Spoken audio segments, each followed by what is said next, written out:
Thank you for joining us today. Thank you so much for joining us here at Lovely Being You. Today I wanted to talk about a specific family member. Sometimes we look at people and we say, okay, that person's not blood, but some people are authorized to be your loved one regardless of who or how they got there. Now, this person I'm going to speak about today is called Great Grandma. Now, you had an application to being her family member regardless of where you came from, okay? And to be all honest and true, she was my stepmother's grandmother. But she treated everyone had equal opportunity to her, okay? Everyone got a spanking except for my older brother, Joe. He's the only one. She called him her boyfriend. And she defended him too, regardless of how anyone else felt about it. There was a time when she had gone to my mother's house. I'll never forget it. She came to the Bronx to meet my mother. And my mother was pretty shocked that to see her on the other side of that door herself. She didn't even know her. But somehow she'd gotten the address from my father figure. And she opened up the door and she said, look, I'm hearing that your son is supporting your habit. I said, what are you talking about? I said, your son. I'm hearing that you guys didn't have any money. And what he does, he goes down to the corner store and he packs bags to make sure that you have cigarettes and soda. Although that might be a compliment to you, but that money should be going away, being put away for school or whatever, for something that he might need later on in life. He is a child. And as a child, he needs to be supported as such. He's not your husband. Now, I'm sure she wondered how Great Grandma got a hold of this information. And then she realized, of course, that it had to have been my father who did it. But at the same time, if my brother was at the corner store packing bags and getting money for her soda and her cigarettes, who of the individuals who should have been responsible for that? Not just her, it would have also been my father figure as well. That's just how Great Grandma was. She would stand up for you regardless of. Now, all of us, I remember one time we had gone to her house, and my stepmother was very upset with us because she felt like we were complaining and we weren't giving her peace that day, so she dropped us off. And she dropped us off at Great Grandma's house, and Great Grandma was boiling chicken.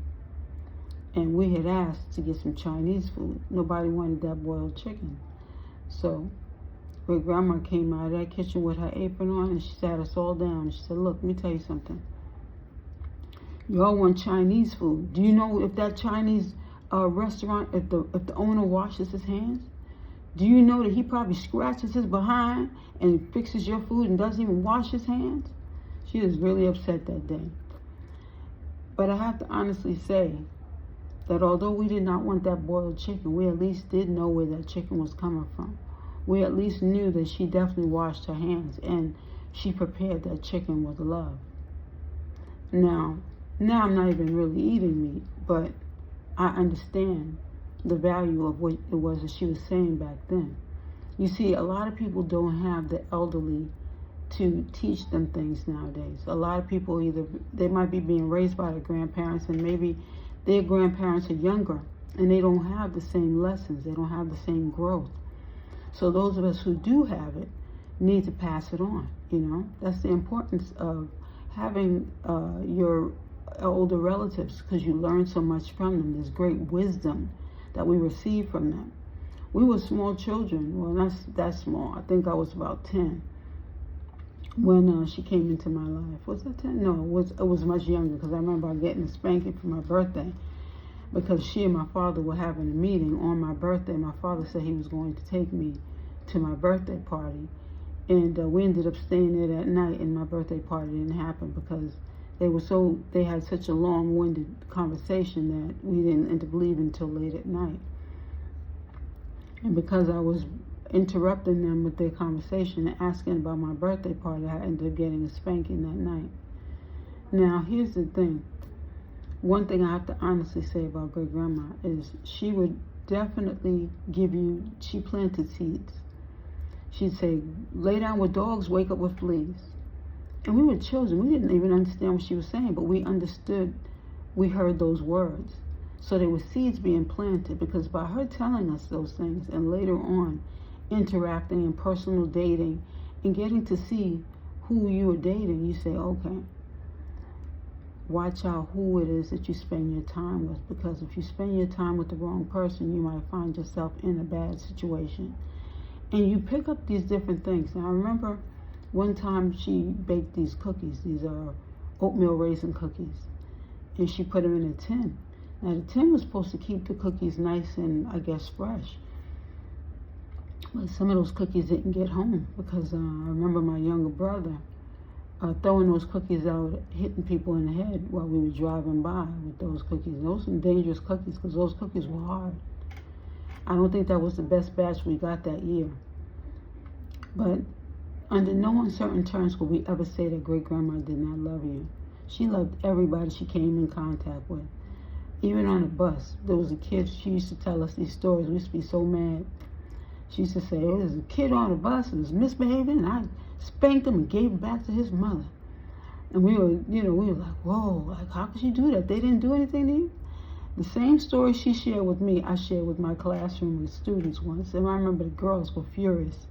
They wanted to really get at me. But I shared that story with them because I realized that sometimes if I didn't add the distraction to the classroom environment, their distraction might be too much to get them back to where I needed them to be when they were finished copying their work off the board.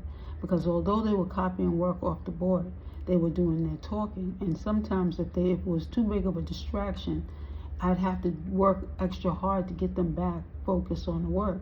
But if I was the person who gave the distraction, focusing them back on the board was a lot easier. And this is a little secret, because I'm sure when they hear this, my students, when they listen to this recording, should they ever hear this, they're going to know exactly what I'm talking about. And they're going to probably be like, Dad, that's what it was?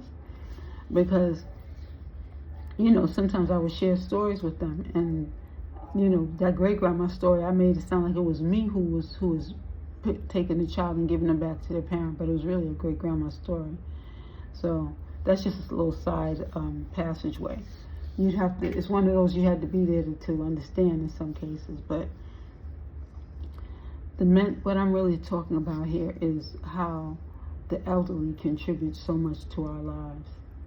We see now great grandmas and older people working at Walmart, and how they smile and how they greet you, through the store at Walmart. It's a very beautiful thing, but it's nothing like having that one-on-one grandmother experience. Our elderly should always be appreciated. Should always. They are an asset to our society. And the minute that we realize that, the better our society will be. We need to be appreciating them. I had a girlfriend years ago in Canada, Durga. Now, I'm so sorry that we lost touch and that we did not stay close, but I was going through so much trying to move into Canada at the time and close out things in the United States. I was just going through my own transition at the time, and somehow we lost touch. And during the time that I had met her grandmother, such a beautiful woman. And when her grandmother had passed, I was not able to be there for her.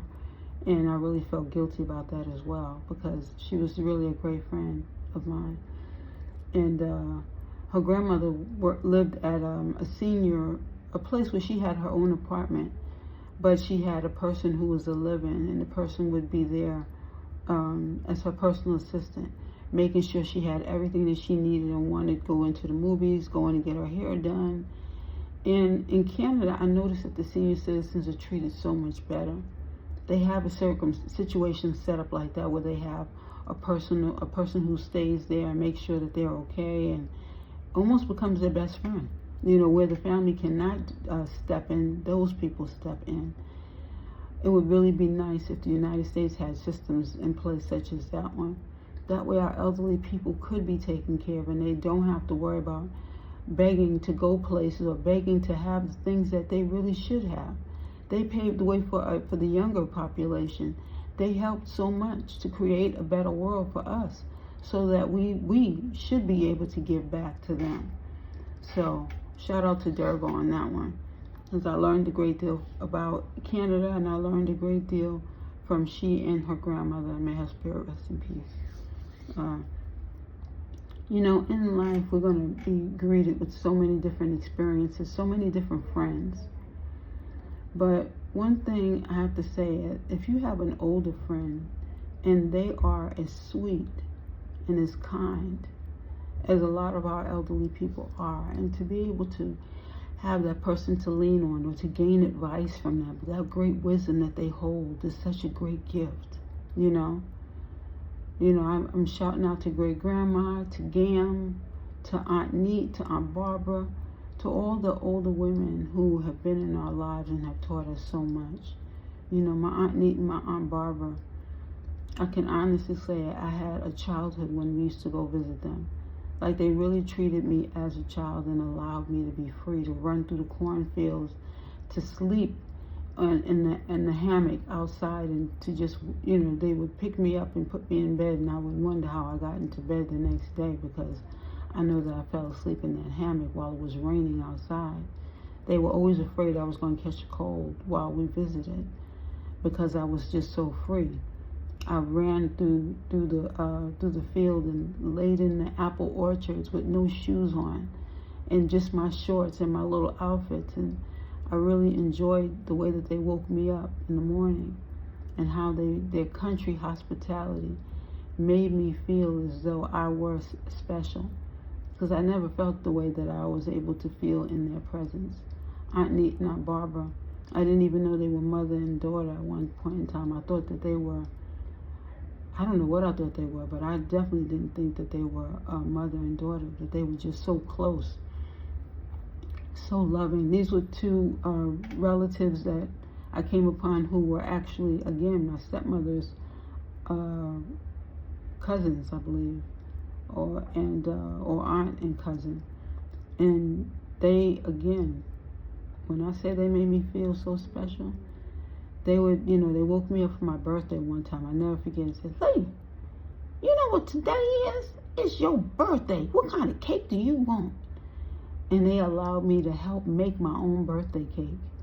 I mean, they wanted me to really enjoy a wonderful summer in childhood, because they felt like they saw certain things that were not right. And they were happy to help myself and my younger brother, Kenny, to have fun that summer. When it was time to leave, we were hiding, because we did not want to leave. We wanted the summer to last forever, because there we were able to be ourselves, to run around, to hug the trees, to eat the fruit in the backyard, and lay out in the grass, and nobody tell us not to or what to do. Just let us be free. Only thing I think they really pushed us to do is make sure that we drank enough water. That was it. And outside of that, it was just basically just letting us be children.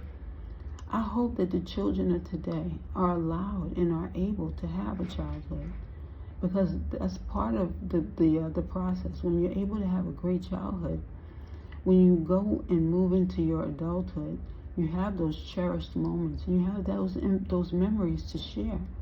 And it's also part of the developmental process of becoming who you are. All these great gifts allow us to be the lovely individuals that we are. Thank you for joining us today, and you have a wonderful day.